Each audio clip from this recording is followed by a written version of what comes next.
Stop waiting for the I'm sorry. Stop waiting for the moment they finally look you in the eyes, crack, and admit that they knew exactly what they were doing to you. It is never coming. You think they're heartless, and in a way they are, but that coldness isn't a lack of feeling, it's a desperate, frantic shield.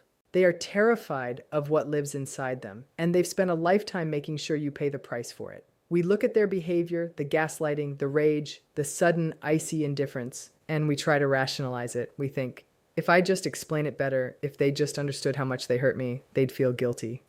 But guilt requires a capacity for self-reflection that they simply don't possess. What they possess instead is a deep, agonizing, subterranean shame that they cannot afford to face. The concept of the false self serves as the primary architecture of a narcissist's existence, acting as an elaborate, grandiose facade constructed to conceal a hollow and deeply inadequate inner reality. This persona is not merely a collection of behaviors or surface-level vanity, but a rigid psychological defense mechanism forged early in life to protect against the agonizing experience of shame and worthlessness. Because the narcissist lacks a stable, integrated sense of self-worth, which is typically developed through healthy validation and internal regulation, they become dependent on extrinsic sources of approval. Consequently, they build a manufactured identity characterized by perceived superiority, charm, and invulnerability. This false self functions as a shield. It demands constant reinforcement from the environment, known as narcissistic supply, to maintain its structural integrity. Every action, performance, and interaction is filtered through the lens of protecting this fragile creation. When a narcissist presents themselves to the world, they are not offering their true internal experience, but rather a carefully curated image designed to elicit admiration and avoid scrutiny. The danger of this dynamic is that the narcissist eventually becomes imprisoned by their own fabrication.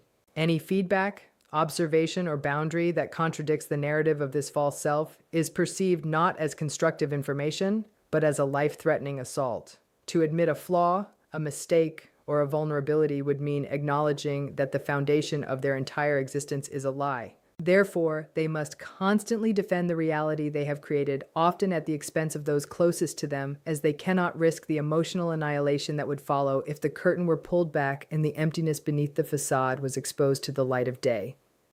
The narcissistic ego is fundamentally fragile because it is not anchored in authentic self-worth or internal security. Unlike a healthy ego, which can absorb criticism or failure as part of the human experience without collapsing, the narcissist's ego relies entirely on a precarious, externalized structure of superiority. Because their sense of value is tethered to constant validation, dominance, and the perception of perfection, any minor slight, boundary setting, or disagreement is experienced as a narcissistic injury. This is not merely an emotional hurt, it is a profound threat to their reality. When their grandiose image is challenged, they feel as though their very identity is disintegrating, leading to extreme defensive reactions. They cannot process these injuries internally because they lack the ego strength to accept imperfection. Instead, they operate with a rigid, all-or-nothing logic where they must be either the absolute best or an absolute victim. Because they are unable to reconcile these binary states, they remain in a constant state of hypervigilance, scanning for any indication that they are not being perceived as they desire. This extreme sensitivity turns their world into a minefield where every interaction requires them to maintain control and status. Ultimately, the fragility of this ego is the root cause of their erratic behavior. Since they are perpetually terrified that their inadequacy will be unmasked, they must constantly manipulate, diminish, and gaslight those around them to keep the reality of their inner hollowness at bay.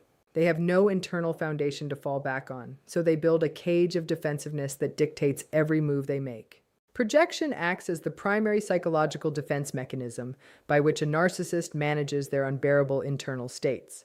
When a narcissist experiences emotions that threaten their fragile sense of superiority, such as shame, inadequacy, jealousy, or resentment, they lack the emotional maturity to acknowledge these feelings as their own. Instead of integrating these uncomfortable truths, they unconsciously package them up and project them onto a partner or those in their immediate environment. By forcing you to embody the qualities they despise in themselves, they achieve two goals. They rid themselves of the psychological burden of their own toxicity, and they successfully shift the focus of scrutiny away from their own behavior. If they are feeling insecure about their own deceitful actions, they will paradoxically accuse you of being untrustworthy or paranoid. When they mistreat you, they are essentially externalizing their inner self-loathing, making you the scapegoat for their own internal failures. This is a form of emotional offloading. They are not seeing you as you are, but rather as a blank screen onto which they cast their own shadow. This process keeps their false self intact by ensuring that you are the one burdened with guilt, confusion, and the need to defend yourself. By making you feel the shame they are terrified to feel, they temporarily gain a sense of relief and control. They require you to be the problem so that they can remain the victim or the hero in their own twisted narrative. This cycle is fundamentally dehumanizing, as it treats you as a tool for their emotional regulation rather than a distinct individual with your own needs and perceptions. Ultimately, their cruelty is a direct reflection of the chaos they cannot contain within themselves, turning your reality into a mirror for their own hidden darkness. The inability to metabolize shame is the central tragedy of the narcissistic personality, acting as a permanent barrier to growth and genuine connection. While most people possess the capacity to experience shame as a signal for reflection, an uncomfortable emotion that encourages us to correct behavior, take accountability, and learn from mistakes, the narcissist perceives shame as an existential threat. Because they do not have a robust, secure core of self-worth, they cannot separate their actions from their value as a person. Consequently, any mistake or realization of imperfection does not trigger a corrective response. It triggers an internal collapse. Because they lack the emotional regulation skills to sit with this discomfort, they are fundamentally unable to metabolize or process the feeling. Instead of turning inward to understand why they feel ashamed, they must immediately expel the sensation to avoid the agony of self-awareness. This leads to a persistent cycle of avoidance where they either suppress the feeling entirely or project it outward onto someone else. Because they cannot process shame, they also cannot learn. They are perpetually trapped in the same patterns because admitting a flaw would require them to walk through the fire of self-reflection, which they perceive as impossible. This deficit leaves them emotionally stunted as they remain frozen in a state of immature defensiveness. They spend their entire lives frantically rearranging the world around them to ensure they never have to encounter their own reflection. Ultimately, by refusing to engage with the pain of their own shortcomings, they deny themselves the only path to true human maturation, opting instead for a hollow, rigid, and isolated existence where they remain forever protected from their own conscience. If you've spent years wondering why the person who claimed to love you the most could be the most cruel, hit that subscribe button. We are dismantling the patterns that keep you stuck. Deflection serves as the primary psychological armor for the narcissist, functioning as an essential survival mechanism rather than a simple act of deception. Because the narcissist's entire reality is built upon a foundation of perceived perfection and superiority, any acknowledgement of fault or error acts as a structural crack that threatens to bring down the whole edifice. To admit they were wrong is not just an admission of a mistake, it is an admission that they are not the person they claim to be, which would trigger a catastrophic experience of shame. Therefore, when they are confronted with a legitimate concern, a mistake, or a hurt they have caused, they immediately initiate a defensive maneuver to redirect the conversation.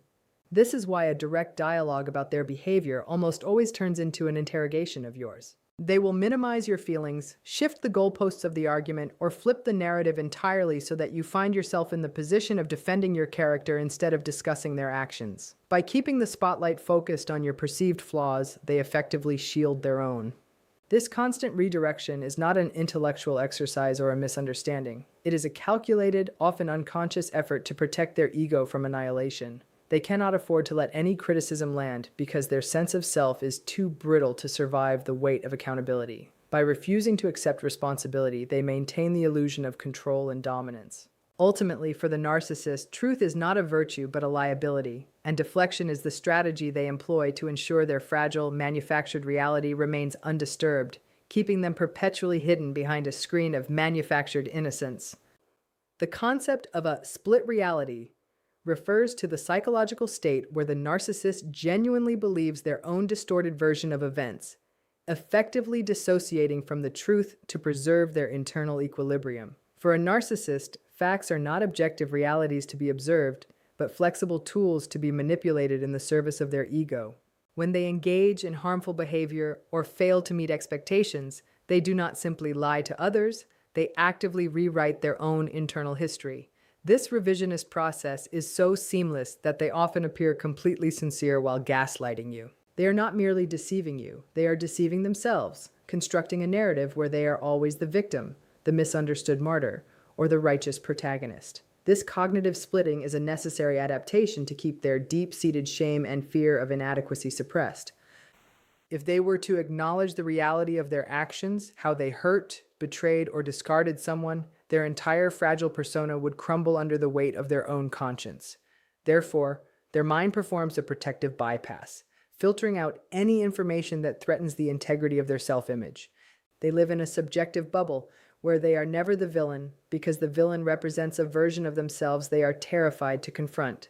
This is why confronting a narcissist with evidence or logic rarely works. You are attempting to engage with reality while they are defending a fabricated construct that is essential for their mental survival. Their inability to hold two opposing thoughts, I am a good person, and I have done something harmful, means they must discard the latter to maintain the former.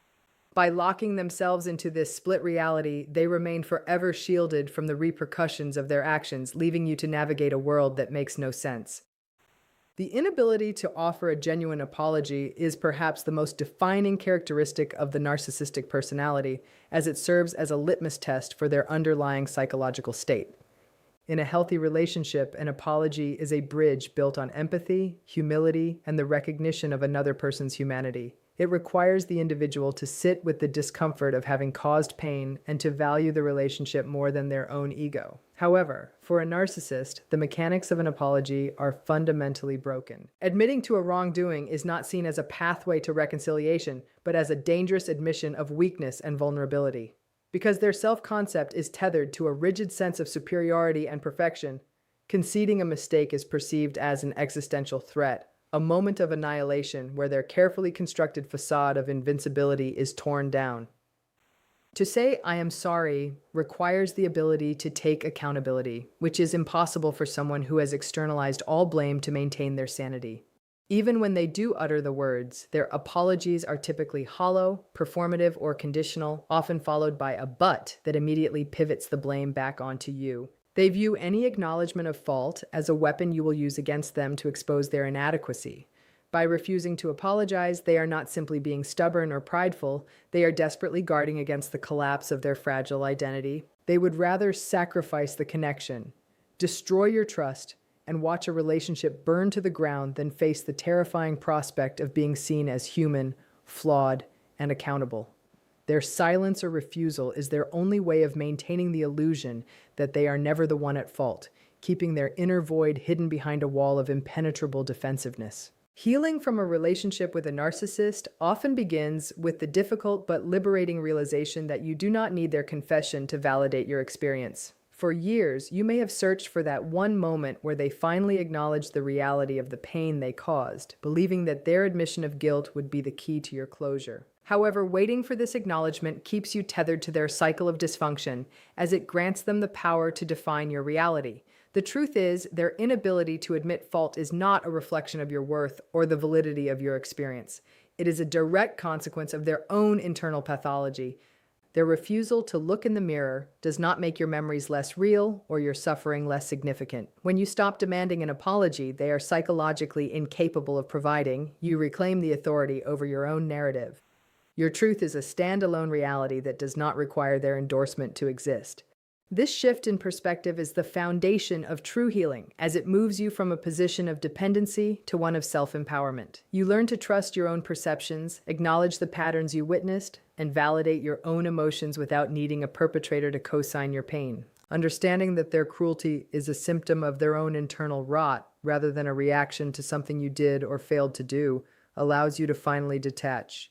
You no longer need to convince them of their impact to prove to yourself that it happened. By centering your own healing in your internal truth, you break the hold they once had over your sense of reality and begin the process of moving forward on your own terms.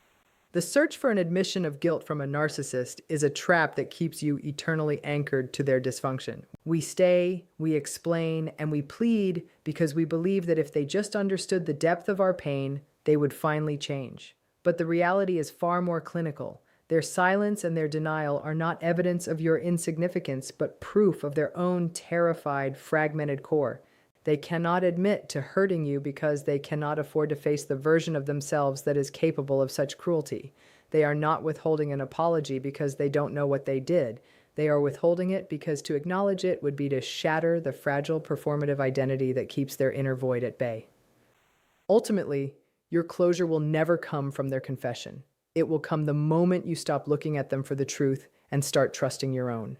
You do not need the person who hurt you to validate the reality of that hurt. By detaching your self-worth from their distorted narrative, you strip them of their power. Their inability to process shame is their burden, not yours, and their refusal to own their actions is the final, definitive proof that you are ready to move on. Let them live in their carefully constructed silence, because while they remain trapped in a prison of their own denial, you are finally free to reclaim your reality and build a life that no longer requires their recognition.